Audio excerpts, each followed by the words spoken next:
sport has the power to change the world. Warren Gatland and his British and Irish Lions squad stand on the cusp of arguably rugby's greatest challenge, a 3-test tour of New Zealand, where they come up against the All Blacks, a team rampant in the quality of performance in recent years, in a country where rugby comes first and everything else is simply an afterthought. Welcome to this Power of Sport Lions series special, where some of the game's greats give their views to me, Jean Smythe, on what we can expect in the series, and also take us deep into what it means to play not only for the Lions, but to come up against one of the most unique entities in world sport. Chairman of the Laureus Academy and former All Black skipper Sean Fitzpatrick paints the picture of what awaits his former contemporary, the Kiwi coach of the Lions, Warren Gatland. The first 6 games of this tour against some of the best provincial teams in the world will test which players have got the bottle to go 3 rounds on 3 consecutive weeks against the best rugby team in the world. And that's what's exciting about it, because I think they have got a chance.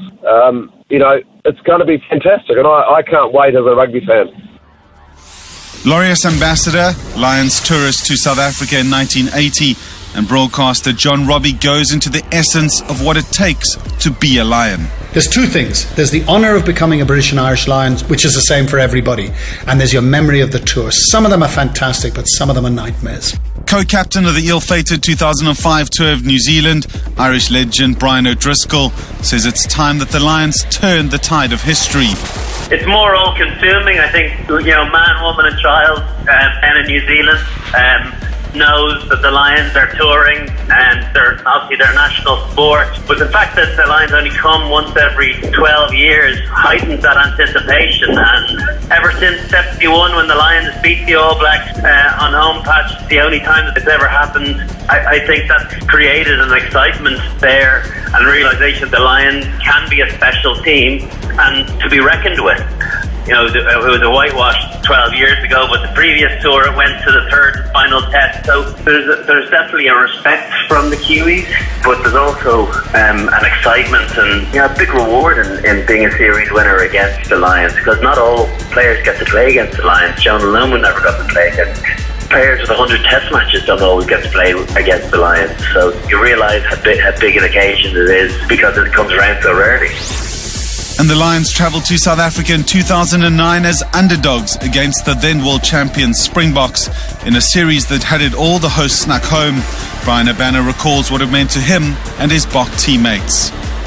I think it is a really important factor within world rugby that the Lions not only continues, but that experience really becomes something more than just rugby. What people don't always see, yes, they see the test matches, yes, they see the build-up in the 4 or 5 weeks before that, but the people don't see the give-back.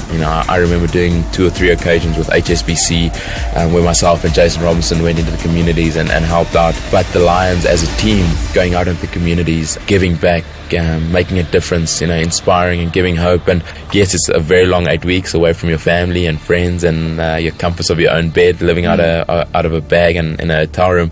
But there's also a lot more in and around the tour that makes it absolutely enjoyable and really fundamental in terms of the values of what rugby is all about. You're listening to the Power of Sport Lions special edition. Let us know what your predictions are for the upcoming test series on Twitter and Facebook at Laureus South Africa. Remember to download this podcast as well as the rest of the episodes in the Power of Sport series via iTunes and also via Omni Radio. Well then, on the eve of the first test between the British and Irish Lions and the All Blacks, it would seem that the visitors aren't being given much of a hope in looking to reverse recent history and emerge from New Zealand victorious. Without doubt, New Zealand is probably the most difficult country in the world to tour. A nation all consumed by the sport, each and every person pulling for one thing, the success of the All Blacks. And while New Zealand might count the Springboks as their traditional foes, it's the mystique of the British and Irish Lions and their wonderful fans that pose a unique challenge. The Lions are often spoken of as the sporting world's most novel concepts. Players from teams from the home unions who line up against one another in the cauldrons across Europe and the Six Nations, they now have to blend and find a common identity. I met with seasoned broadcaster John Robbie, who played in the 1980 series in South Africa, and asked him to take us back to his own unique experience of being selected. Well, I'll go back 3 years before my Lions tour in 1980, 1977, the last day of the Six Nations, then the Five Nations, and Bryn Mawr-Williams of Wales was going to be picked for the Lions. Gareth Edwards wasn't going. Dougie Morgan of Scotland was the number 2, but I'd outplayed him when we played Scotland, so I was in the frame. We were playing France, and they were playing Wales, and it was basically between the two of us for a Lions spot, and I was so excited. I trained every day for a month, which in those days was rare. University, I was as fit, and after 2 minutes, I broke my leg. And I didn't play for Ireland for 3 years after that, and I thought my Lions dream was gone. And I came back, I wasn't in the Irish side, and the Barbarians used to go on an Easter tour, and they used to play Cardiff live on television, which was very rare in those days for rugby. And I had a great game, so I was on the bench for the Lions in South Africa. I went to Romania with Leinster, I captained Leinster in Romania, and I came back summer holidays. I was going to dig the garden and play with my son who was little and do all the husbandly things. And then I got a call to go to Zimbabwe Rhodesia, as it was in those days, to play one game for the Goshawks against the Quokkas. And the British Lions, British and Irish Lions, were in South Africa, and I was a replacement at home. And as we were warming up in Bulawayo, a journalist stuck his head in the door and said, "John, we've just got a message from Sid Miller, the Lions manager. Terry Holmes is injured. You've got to play the game, and you have to go down and join the British and Irish Lions in South Africa." And I never went near a tackle. I never went near anything. I ran away from everything and went down and became a British and Irish Lion as a temporary replacement. And I ended up playing 7 games, stayed the whole tour, and ended up playing the final test. But I'll never forget when we arrived from the airport in Cape Town at Stellenbosch, I was met by Billy Beaumont and Sid Miller, and they shook my hand and said, "John, from this moment, even if you never play, you're as much a Lion as Willie John McBride. Welcome to the club." And that moment, I thought I could die and go to heaven. Do you think that experience changes from tour to tour and for every player? I think that everybody wants to play for the Lions. It's a strange one because not like the Springboks or the All Blacks, because you grow up wanting to play for Ireland, England, Scotland, Wales. And I think of a guy like Alan Lewis, Cambridge University, who played for the Lions as a replacement instead of me because I was injured in 1977 and never played for Wales. You think of Jonathan Davis, the best fly half of his generation, probably with Naas Botha and Grant Fox. And he went to rugby league, and for various reasons, he never became a British and Irish Lion. It's the biggest regret he's ever had. I think the actual tour itself, the honour is always there. But the tour itself can be so different. You get on a happy tour like I was on, where the management and captaincy is great. We didn't win the series, but we went very, very close. It was fabulous. You get on dreadful tours. 1966 in New Zealand, most of them in New Zealand, I should say. 2005. Yeah. It can be, the tour itself can be an awful experience. So there's 2 things. There's the honour of becoming a British and Irish Lion, which is the same for everybody. And there's your memory of the tour. Some of them are fantastic, but some of them are nightmares. As much as the players are kind of thrown together into this melting pot, so in many respects are the coaching staff. Warren Gatland, returning to the land of his birth, he was an All Black himself. He's obviously a hugely impressive coaching career in the Northern Hemisphere. How much additional pressure do you think that he might be under on this tour and ahead of the Test series? Well, he's under huge pressure because he won in Australia. He's obviously got the English team which equaled the All Blacks record. He's got Ireland who beat New Zealand in Chicago. South Africa and Australia have had poor seasons. So in a way it's the World Series.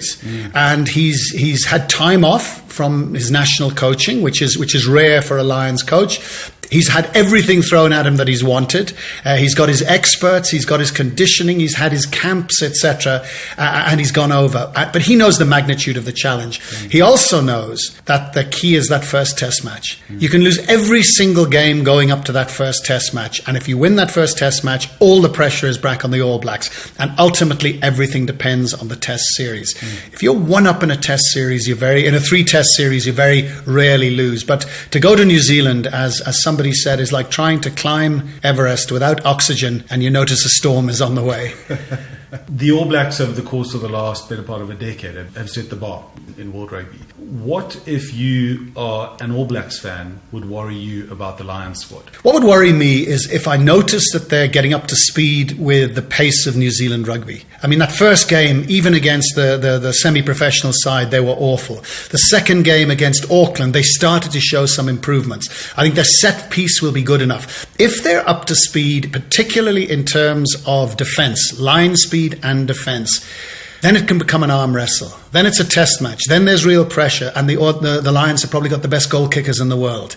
And as you know, the longer a test goes on, the tighter it is. If the weather is bad, then suddenly it can come down to goal kicks. It can come down to that one moment, that one refereeing decision. So I think that what he's done is he's going to set his stall out and try and improve gradually. A process towards that first test. He's under massive pressure. Of course he's under massive pressure. But he understands that if he can take the vitriol of the tabloid English press, remember, half of them want the tour to fail, they want it to be a disaster. They're not there for the rugby, they're there to sell newspapers. If he can take that and use that to unite his squad into a band of brothers, then he can do something. You, of course, are covering the series for a broadcaster, Supersport. You're going to be with John Mitchell and John Smith as well, I believe. What kind of watch are you? Are you a banging your fist on the table kind of watch? Are you very calm? Are you very analytical? What don't we see on the TV screens? I think that I'm not tribal. I'm not for the Lions. I'm a huge fan of New Zealand rugby.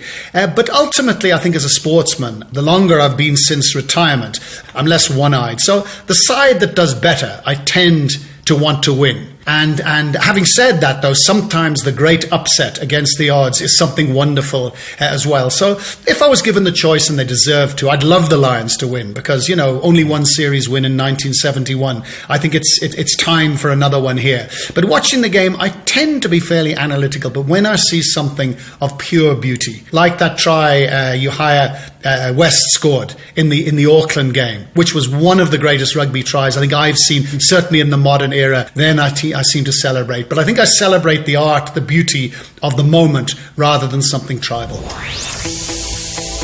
As much as is made of the mental space that the Lions players have to reach in order to tour together, it poses for opponents South Africa, Australia and New Zealand the chance of a lifetime. Laureus ambassador and Test Rugby's second highest try scorer of all time, Bryan Habana, played in the victorious Springbok victory in 2009. That tour was an epic, and Bryan took us back to the build-up and the buzz of that very first test. I think what people don't realize is that Lions outfit is a proper test match team. It's hardened internationals who are not only performing well for their clubs in Europe, but are doing unbelievably well for their countries. You know, we had the likes of an England side that went undefeated for 18 test matches. You have the likes of Owen Farrell, who's playing exceptional rugby, and Mario Toji, who, you know, at the age of, I think, 22 or 23 years old, is doing phenomenal, you know, stuff in his career. And you have this whole conglomerate of people coming together who are the best in the Northern Hemisphere. So it's not just a barbarian side that gets put together a week before and, you know, comes out and tours the country. It's hardened internationals that are at the top of their game, and they're coming out there with the ideology that this is a test match. And that first test in Durban, I think a lot of people will remember it for, you know, the beast and, you know, that scrummaging. That scrum, wow. Yeah, and, you know, I think Phil Vickery, you know, was, you know, had quite a tough day at the office, to put it politely. But I think, you know, people remember that test for that and the scrummaging and, you know, that try from John Smith. But what they don't remember is how well the Lions came back in the last 20 minutes. And to be honest, it was a lot closer than what people would have liked, especially from a Springbok point of view, would have liked. And in that second test, you know, I think we're pretty fortunate that Skalkberger, you know, only had got a yellow card. In today's rules, you know, you would have probably got a red. It was his 50th game as well. It was his 50th game. But again, you know, you go there and the Lions just come back, you know, after that resurgence in the last 20 minutes in Durban and put out a performance that, you know, warrants them winning that game. You know, fortunate enough to then, you know, get a try from myself and JP Peterson, and, you know, who will forget that finish from Jock Free in the right-hand corner at Loftus, you know, to sort of put us back in the game. And then that brain fart from Ronan Nogara, you know, taking Farid Dupree out in the air, that gave Morne, a young, inexperienced on the international stage, Morne Steyn, you know, the opportunity to give South Africa not only the win, but to give us a series win, was memories and moments that, you know, one can only look back now and you're so appreciative of what it was. And like I say, a lot of credit to the Lions for not just lying down and conceding in a series which would have so easily could have happened. But because of the campaigners, because of the experience within that squad, they gave South Africa a very good run. And despite us making numerous changes for that last test to give guys opportunities, the Lions actually showed their class, you know, in being victorious at Ellis Park. So it's not just, you know, a Super Rugby game. It's not just a Currie Cup game. It's not just a game in the Premiership or, you know, or the Pro 12. It's a proper full-on test match. And as good as New Zealand are, the Lions will definitely, you know, will push them close, and, you know, they're not just gonna lie down and die. If the Lions are to win this series, how valuable is the contribution of your teammate at Toulon, Lee Halfpenny, going to be? Given that Stuart Hogg has now, unfortunately, been ruled out through injury, and I think Hoggy was, probably the front line, to take that number 15 jersey in the Test matches. But given that Lee Halfpenny was a 2013 Tour Player of the series, given his deadly accuracy with the boot, he might play a lot more crucial role going into these Test matches in conditions at the highest level where 3 points could win or lose your Test match, like we saw in 2009. So, he might have some off-the-field worries in terms of what's happening back in Toulon, but I know Lee will be more focused than ever now, given that opportunity that Stuart's now injured. The 2017 Tour is unique with the element of Wales coach Warren Gatland leading the Lions back to his homeland. He's one of New Zealand's greatest coaching exports, having been with Ireland and now as head coach of Wales. Former All Black skipper Sean Fitzpatrick, who played alongside Gatland, told me how he's feeling ahead of the Test series. I'm very excited. I'm a huge fan of the Lions, and to get the opportunity to play against the Lions, which I did in 1993, is very special. Our greatest foe is South Africa as All Blacks, obviously, but to have that Lions jersey in my cabinet is very special because we only get a chance once every 12 years, and there's been many an All Black who hasn't got a Lions jersey. So as an All Black, it's special, but as a fan, for me, growing up in New Zealand, before I even saw an All Black South African game, my first memories as a child was the 71 Lions that toured New Zealand. Famous and to left that, a huge imprint on my upbringing as a rugby fan. Sean, is there one particularly kind of indelible memory around that tour, and then also just the 1993 tour itself, where you obviously were involved? Just two particular memories or highlights that stand out from those experiences? At Laureus we talk about the power of a sport. And for me, that generation of children that grew up in the early 70s, as it probably was the same in South Africa in 74, that particular Lions team left a huge imprint on us. We all went to school on the Monday morning after the first test, and we all wanted to be Gareth Edwards dive passing, or Grant Fox, our great number 10, started kicking around the corner because Barry John kicked around the corner. And it's just, I look back now, and that iconic team, I could probably name 25 of that team, where I'd struggle to name 10 of the 1993 team or the 2005 team. It's just such an iconic team. That was the only team that was successful touring New Zealand. Yeah, Sean, I suppose in many respects as a rugby fan, there's sort of this aura of the All Blacks which has obviously grown, certainly in the last 5 years, just where the team has risen to, and this almost kind of superhuman status, and this mythical notion of the Lions, which obviously in terms of its compilation is completely unique in not just rugby, but in sport. I think the team that won the World Cup in 2015 was quite clearly the best team in the world. You might say 2011 they may have been a little bit lucky. 2016 they went to another level. They lost 5 or 6 of their iconic All Blacks. And then I think in 2016 they took it to another level. And I think a lot of that had to do with preparation for the Lions. A number of that team from 2015 were talking about potentially going and chasing a bit of money in the Northern Hemisphere, but they wanted to stay for 2017 to play against the Lions.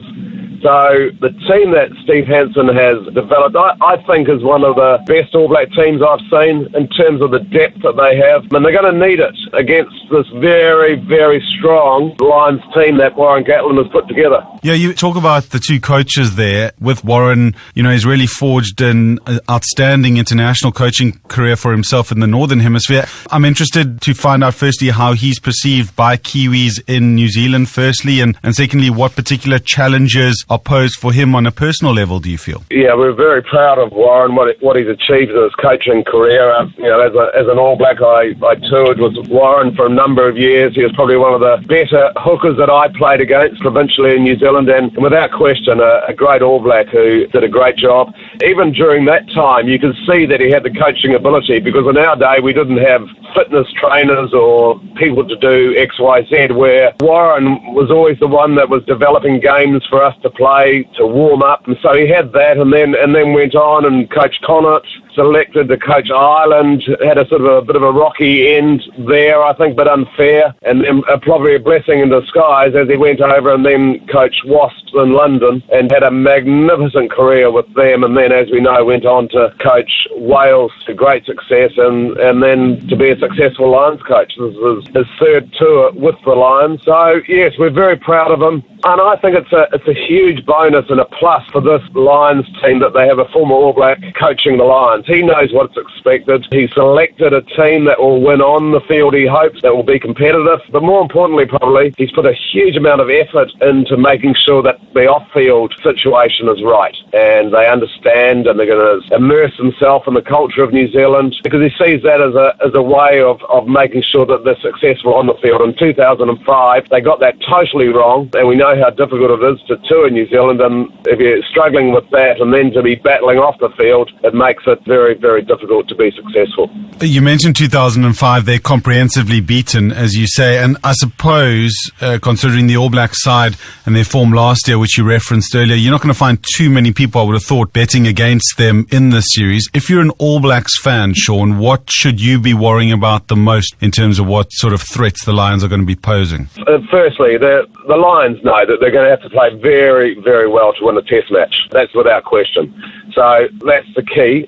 If you asked me that question 12 months ago, have the All Blacks got have the Lions got a chance? I would have said they haven't got a show because the All Blacks were so dominant and the Northern Hemisphere, the rugby up here wasn't that good. And in saying that, I just witnessed the best Six Nations I think I've seen in terms of the quality of the rugby, the quality of the players, and I think a lot of that has to do with the coaches in terms of Joe Smith, Vern Cotter, and particularly Eddie Jones, who's changed the way they're playing the game up here. The way the guys turn up to work is different, and that's a reflection, I think, in the quality of the team that Warren has selected. He's selected 41 or 43 players now with a couple of injuries that are going to be very, very competitive. And I just look at the depth, and that's what you need.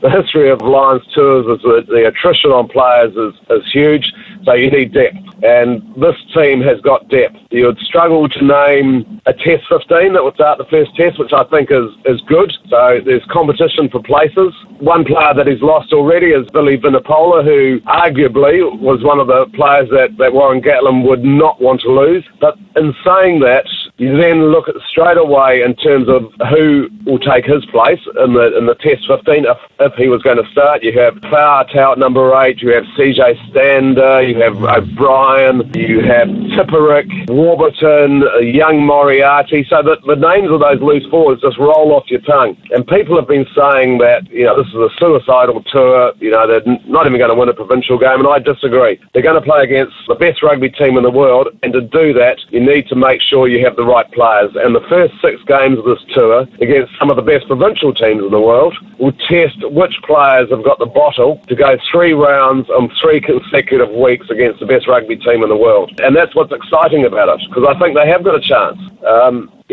It's going to be fantastic, and I can't wait as a rugby fan. A former Springbok told me, Sean, that if a coach gets, particularly in a squad, 85 to 90% of the selections that you agree with him, then he's probably done a pretty good job. So there's always going to be 1 or 2, players or missions that people wonder about, question, have differing opinions on. Was there perhaps 1 or 2 standout players that you were surprised that weren't selected? Yeah, there was a few.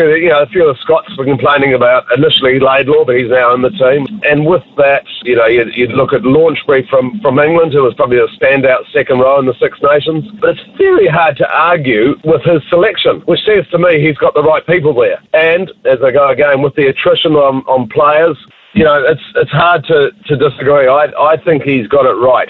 And as I go back to it, he's gone with players that are going to be hugely competitive on the field, but I think he's also looked at the off-field scenarios, which is key. I know that you are based out in the UK. What are your plans going to be for the series? I hope that you're going to be out in New Zealand? I'm just actually driving to Sky now to do a preview show, but I'm heading down in time for the Maori game to Rotorua, and then I'm out there with Sky, and we'll be covering all the games live, having a bit of fun. I was there in 2005, and I tell you, being a tourist in New Zealand is quite good fun. I can absolutely imagine. I know that at the beginning of the year, you were out here in South Africa with the Cool Play, one of the projects that Laureus supports, and great shots of yourself, Bryan O'Driscoll, fellow ambassador, of course, and I imagine there might have been some early Lions ribbing there as well as with Jean de Villiers. Just a reflection on your experience out here. I don't think we've spoken about that since you were here. And just in terms of when you look at the sharp end with the Test Series and also the other internationals as well, and how that relates back to what's happening on the ground and what Laureus is doing. While they might seem poles apart, I assume that's actually a lot closer than we think. Yeah, South Africa was one of our first areas that we got involved in, and Mornay and his team have done an outstanding job, and we're changing lives. And as the great man himself, Nelson Mandela, said, our founding patron, sport has the power to change the world. And we wholeheartedly believe that. We've now got 63 academy members, about 130 ambassadors, and South Africa, the support we get for them is phenomenal. John de Villiers has been a shining light in terms of the support that he gives us, and we're really involved and enjoying it. And we are seeing a change, which is good. Island great Bryan O'Driscoll is featured in 4 tours and has a sense of what is on the line. His departure through injury from the 2005 tour has remained one of the game's big talking points around this particular series, but he's also visited Laureus projects in South Africa with Fitzpatrick, and speaking to Laureus TV recently, he had this to say about the experience.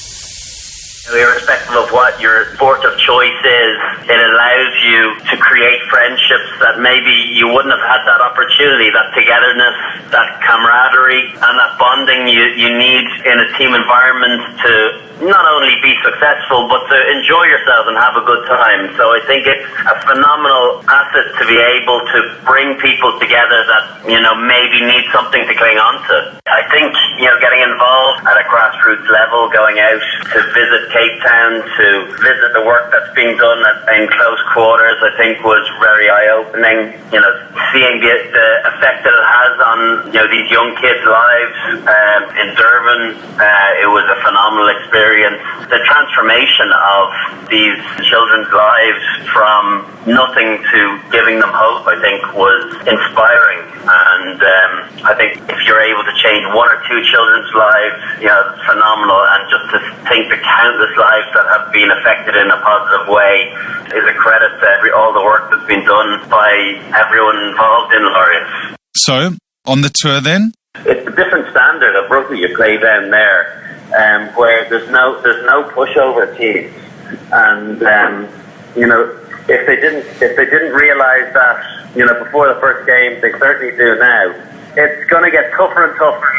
All games, are crucially won at set piece. I think the Lions line out, they'll have learnt a lot about denying New Zealand possession. The way Ireland did in November is a good place to start. So good scrum and good line out to allow launch on your own ball and to disrupt the opposition, to not let them get into their patterns. So I think that'll be a huge area of focus with Graham Roundtree and Steve Borthwick to make sure that the pack makes it very, very difficult on the Kiwis when they're in possession, and then they create the best possible ball for their outside backs when they have their own put in. For Lions fans, the 1997 tour of South Africa will live long in the memory. From Keith Wood hosting the famous Kangaroo Court to Jeremy Gusket's drop goal, it was a tour that saw the essence of the Lions personified in every way. With the much vaunted Springbok pack baying for Lions blood, a speech now made famous through the Living with Lions documentary showed the inspirational forwards coach Jim Telfer set the tone for an epic. You have an awesome responsibility on the 8 individual forwards' shoulders. Awesome responsibility. This is your Everest, boys. Very few ever get a chance in rugby terms to get for Everest, the top of Everest. You have the chance today. Being picked is the easy bit. To win for the Lions in a test match is the ultimate. But you'll not do it unless you put your bodies on the line. Every one jack of you for 80 minutes. Defeat doesn't worry me. I've had it often, and so have you. It's performance that matters. If you put in the performance, you'll get what you deserve. No luck attached to it. If you don't put it in, if you're not honest, then we're second raters. They don't rate us. They don't respect us. They don't respect you. They don't rate you. The only way to be rated is to stick one on them, to get it right up in their faces and turn them back, knock them back, outdo what they can do, out-jump them, out-scrum them, out-ruck them, out-drive them, out-tackle them. Remember the pledges you made. Remember how you depend on each other. You depend on each other at every phase, teams within teams, scrums, line-outs, ruck balls, tackles. They are better than you've played against so far. They are better individually, or they wouldn't be there. So it's an awesome task you have. It'll only be done, as I say, if everybody commits themselves now. You are privileged. You are the chosen few. Many are considered, but few are chosen. The weak point is the scrum. The box must exploit this weakness. The box must concentrate on the 8-man shove every scrum. Scrummaging will be the key. Their weakness is the scrum. Nobody's going to do it for you. You have to find your own solace, your own drive, your own ambition, your own inner strength, because the moment's arriving for the greatest game of your lives. So where's this battle going to be won and lost then for both teams? Will it be via the brilliance of the boots and inspired dazzle of feet, or relentless, uncompromising defence? The All Black great and lock who played in the 1993 series, Ian Jones, takes us through what he believes will be the key matchups. Well, it's going to be epic because Steve Hansen really has to go with the two premium locks in the world, really. Certainly as a combination, Brody Retallick, there's absolutely no question about that, and his work rate and his combination then with Sam Whitelock is really as if equal of Brody Retallick. May not get the headlines around the world, but he goes about his business, and those guys work as a partnership and pair so brilliantly. So because of that, they offer the All Blacks security, that they can do a lot of their strike moves from line-outs. So that's one area of security. But also moving bodies, and in Brody Retallick's case as well, shifting the ball, his skills, his understanding of timing, when to pass, attracting defenders before passing, all of that is a huge part of the battle, but without getting away from their core roles. It'll be really interesting where, and he's got wealth of options, of course, where Warren Gatland can go. You know, the Irishman Henderson had caused a real upset when Retallick and Whitelock weren't there in Chicago. A big man carrying the ball a lot more, and Toje, of course, a wonderful athlete as well, gets quite emotional in games, and that'll be interesting to see how he handles the environment of a test match. It's nice to play on the edge, but emotion also has to be used in the right ways, and sometimes it can be a waste of energy. So it'll be very interesting to see how his battle is with his emotion playing on the edge against the sort of calm, reassured emotions of Retallick and Whitelock. When you're under the pump, you know, you actually need every little bit of energy that you can gather. Yeah, look, it's an important area for the All Blacks to have security of ball, and then really important, as you know, with this rush defence that we're seeing from Warren Gatland's teams, all his teams, how a guy like Brody Retallick can sort of hold defenders while still offloading the football. I think the loose trios are always so hotly debated, Ian, and I know that Gatland has got a myriad of options open to him. The All Blacks certainly are a lot more settled, and under the leadership of Kieran Reid, you would expect them to probably dominate that aspect of the play, or would you disagree with that? Oh, well, they're only going to dominate that if type fives from either side can get some domination. Really intriguing, of course. We are quite settled with Sam Cane, no doubt looking to start in the 7 jersey. We do have some debate at the moment in this country regarding the fitness of Kieran Reid, very much on target to play that first test match, but I know his thumb is still quite gingery, still avoiding contact, you know, so that's Steve Hansen's dilemma, whether he puts his skip into that first test match, or maybe he brings him off the bench and looks at using a guy like an Ardie Savea, who will add a whole different mix, that not the physicality we probably need against the Lions, or a Liam Squire, who will offer the physicality but maybe not as dynamic as even Reid, but certainly Ardie Savea. And Kano, he's going to be settled in that 6th position. We don't really want to move him. So those guys are well-settled loose forwards. Gatland has a huge dilemma in terms of the depth that he can pick from, the style that he wants. No domination, I'm afraid, without domination from the type 5 first. Fair enough. If there's a key battle perhaps outside of those two areas we've spoken about, where do you see that potentially the series being won and lost? Yeah, I mean, once that forward battle is been won, and look, the Lions are very clinical up front, definitely in the line-out, their structures of their line-out drive. Of course, it's a 9-10 combination, looking for us at Aaron Smith, Bodie and Barrett, the speed of Smith to get to the loose ball, the width, of course, of Bodie, and maybe the depth also of Bodie to overcome the splits out to win defensive scene from Gatland or the Lions. So that's going to be really crucial there. And on the other side, the Conor Murray and the accuracy and the height, which was just extraordinary the other night of his box kicks. It was incredible to see, actually. The kicks down in Christchurch were actually going up past the lights, which is actually one of the issues, I think, was some of the Crusaders guys are missing that ball, because the hang time was amazing with these new Adidas balls, and the kicking accuracy, the corners where they can kick from, the kick pressure that they can put on the All Blacks, the angles that they work, as opposed to the speed delivery of Smith and Bowden Barrett, is going to be quite crucial as well. So, yeah, I think up front, clearly, but that 9-10 will be crucial. Talking key battles then, I asked John Robbie a similar question, and if he saw weak points that could be exploited by Warren Gatland's men. They've got this wonderful, wonderful skill set. 15 men. They can vary their tactics at will. They read the game so well. They create chaos. And out of chaos, they're the first to get order, whether it's in attack, whether it's in defence. They're absolutely magnificent. I think the line speed in defence of the Lions, certainly what we saw early on, is something slightly different. I think that the Lions' defence has to be a heck of a lot better. And I think that the Lions have to finish off much more. I think what they really have to do is, on the tour, they've almost got to learn that the All Blacks are not invincible. It's 15 against 15, that they can match them in terms of fitness, in terms of physique, and at least get parity in terms of skills level. Then they know that their goal kicking will be good enough, and they've got a chance. But what a prospect. It's fabulous. So then, the subliminal message from all our guests then certainly appears to point towards only one winner in this series. But just in case you were left with any doubt and they hadn't made their feelings clear enough, here are their predictions.